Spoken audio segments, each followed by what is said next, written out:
Hello everyone, welcome back to the channel. I hope आप सब बढ़िया होंगे एंड आपकी तैयारी भी अच्छी चल रही होगी। आज से मैंने डिसाइड किया था कि अब से मैं रोज़ सुबह जल्दी उठ के पढ़ाई करूँगा। अराउंड 5:30 या फिर 5 o'clock तक उठ जाया करूँगा एंड अपनी स्टडी रूटीन कुछ इस तरीके से बनाऊँगा कि सुबह सुबह ही स्टडी कर लूँ ताकि इवनिंग में मुझे रिविज़न का अच्छा सा टाइम मिल जाए। एंड सुबह स्टडी करने का फ़ायदा ये होता है कि चीज़ें बहुत जल्दी याद होती हैं।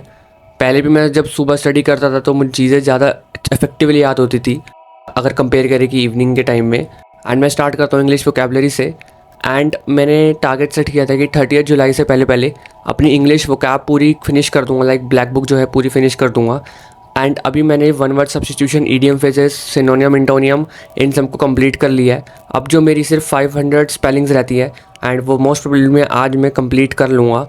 देन जो एक्स्ट्रा में फ्रेजल वर्ब्स आ जाते हैं या फिर रूट वर्ड्स आ जाते हैं मैं उनको कंप्लीट करूँगा। वोकैबलरी पे फोकस इसलिए कर रहा हूँ ताकि मेरी जल्दी ख़त्म हो जाए, बिकॉज बाद में मैं इसको रिवाइज़ कर लूँ। बिकॉज अभी 1 साल है, तभी मैं स्टार्टिंग में इसको अच्छे से पढ़ रहा हूँ ताकि बाद में सिर्फ मैं इसकी रिवीजन करूँ एंड जो न्यू वोकैब ऐड होती रहेगी उनको मैं फिर टाइम दूँ।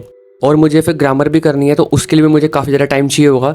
इसलिए वोकैबलरी को जितना जल्दी हो सके उतनी जल्दी आप भी ख़त्म कर लो, बिकॉज ये आप पे डिपेंड करता है आप कितनी जल्दी ख़त्म करोगे। बिकॉज इसमें सारा का सारा लर्निंग वर्क होता है एंड मैं सजेस्ट करूँगा सुबह जल्दी उठ के अगर करोगे तो जल्दी रिवाइज़ कर लोगे। एंड अब मैं बात करता हूँ जीएस की। तो जीएस में मैंने जो है साइंस कंप्लीट कर लिया, जहाँ मैंने फिजिक्स, बायो एंड केमिस्ट्री तीनों को अच्छे से कर लिया है। एंड अगर आपको भी साइंस समझ नहीं आ रही कि कैसे कंप्लीट कर लें तो आप उसके लिए क्या कर सकते हो, परमार सर के लेक्चर्स देख सकते हो, फैटमैन से भी थ्योरी पढ़ सकते हो एंड लिटिल बॉय से एमसीक्यू की प्रैक्टिस कर सकते हो। विद इन 20 to 25 डेज आपकी जो है साइंस कंप्लीट हो जाएगी अगर आप अच्छे से उसको पढ़ोगे तो। एंड मैंने हिस्ट्री में भी मॉडर्न हिस्ट्री कंप्लीट कर लिया है। अभी मैं एंशिएंट और मेडिवल नहीं कर रहा, बिकॉज मैंने जब एंशिएंट और मेडिवल देखा तो थोड़ा मुझे बोरिंग फील हुआ, तो इसलिए मैंने उसको अभी थोड़ा होल्ड पे रखा है। उसकी जगह मैं पॉलिटी एंड ज्योग्राफी को स्टार्ट करूँगा एंड देन जब वो कंप्लीट हो जाएगा तब उसके बाद मैं मेडिवल एंड मॉडर्न पे जाऊँगा। एंड अभी रिसेंटली एग्जाम में पता चला है कि क्वेश्चन जो है डीप पूछे गए हैं जीएस से एंड वेंडर भी चेंज हुआ है। चांसेस है कि क्वेश्चंस का लेवल बढ़ सकता है एंड 2026 में भी अगर यही पैटर्न रहा उसका लेवल बढ़ जाएगा। एंड मैं यहाँ पे आपको छोटी सी अपडेट देना चाहूँगा कि टेक्स्ट बुक ने भी अपना जो इंटरफेस है कम्प्लीटली अपग्रेड कर लिया है। अब जो आप मॉक्स दोगे टेक्स्ट बुक पे वो एकदम लेटेस्ट पैटर्न पे होंगे। अब एसएससी का जो न्यू वेंडर का पैटर्न है उसके अकॉर्डिंग आपको मिलेगा, same layout, same experience, real exam feel. And यहाँ मैं बात इसलिए कर रहा हूँ बिकॉज अगर आपने 100% भी तैयारी करी है ना, लेकिन अगर आप स्टार्टिंग में न्यू पैटर्न देख के या फिर आपने प्रैक्टिस नहीं की मॉक पे तो वहाँ जाके जो है कॉन्फिडेंस एकदम लो हो जाता है, आपके सही क्वेश्चन भी वहाँ गलत हो जाते हैं। ये बहुत ही बढ़िया अपडेट है। अभी से हम प्रिपेयर होके चलेंगे तो ही हम 2026 में बढ़िया परफॉर्म कर पाएंगे। तो अब सिर्फ मॉक टेस्ट प्रैक्टिस नहीं, आपको बिल्कुल रियल एग्जाम जैसे प्रैक्टिस मिलेगी वो टेक्स्ट बुक पे।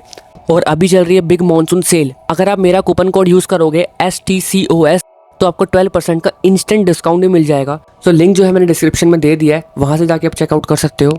एंड अब बात कर लेते हैं रीजनिंग की। तो रीजनिंग पे तो मैं खास ध्यान नहीं दे रहा था, बट अब मेरे को लग रहा है कि ध्यान देना पड़ेगा बिकॉज लॉजिकल रीजनिंग ज़्यादा पूछी जा रही है, स्टेटमेंट बेस्ड ज़्यादा पूछी जा रही है। तो मैंने डिसाइड किया अब मैं रोज़ 1 घंटा रीजनिंग को दूंगा ही दूंगा। एंड आप भी जो है अपने लिए रीजनिंग के लिए टाइम निकालना, रीजनिंग को निगलेक्ट बिल्कुल मत करना। एंड रीजनिंग एक ऐसी चीज़ है, इसमें स्पीड बहुत ज़्यादा मैटर करती है। जितने क्वेश्चन की आप प्रैक्टिस करोगे उतना ज़्यादा आपकी स्पीड इंक्रीज़ होगी। एंड रीजनिंग में आपको एक बात बताना चाहूँगा, खुद के एक्सपीरियंस से, जब मैंने रीजनिंग पढ़ना स्टार्ट की थी लिटरली क्वेश्चन तो सॉल्व हो रहे थे बट टाइम जो लग रहा था ना वो 4 क्वेश्चन के बराबर लग रहा था।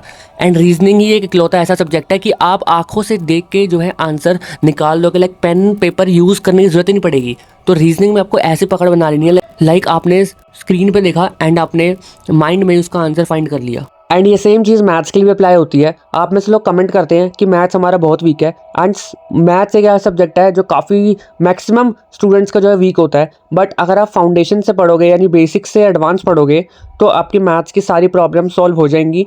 एंड स्टार्टिंग में फाउंडेशन बनने के बाद, बेस बनने के बाद जो है आपको टाइम लगेगा, वो क्वेश्चन सॉल्व हो जाएंगे, लेकिन जब वो स्पीड आएगी वो टाइम टू टाइम आएगी। And maximum number of questions की जितनी आप प्रैक्टिस करोगे स्पीड भी आपकी इंक्रीज होगी, आपका माइंड भी उस हिसाब से वर्क करेगा एंड आपकी एक्यूरेसी भी इंक्रीज होगी। तो मैथ्स और रीजनिंग के लिए तो यही एक तोड़ है जिससे आपके नंबर इंक्रीज हो जाएंगे। तो अगर आपने अपना स्टडी रूटीन फिक्स कर लिया है तो कमेंट कर देना ताकि बाकी एस्पिरेंट्स भी देख सकें। एंड अगर आपने नहीं बनाया तो जल्दी से जल्दी अपना स्टडी रूटीन एक बना लो एंड उसी के हिसाब से अपना वर्क करना स्टार्ट कर दो।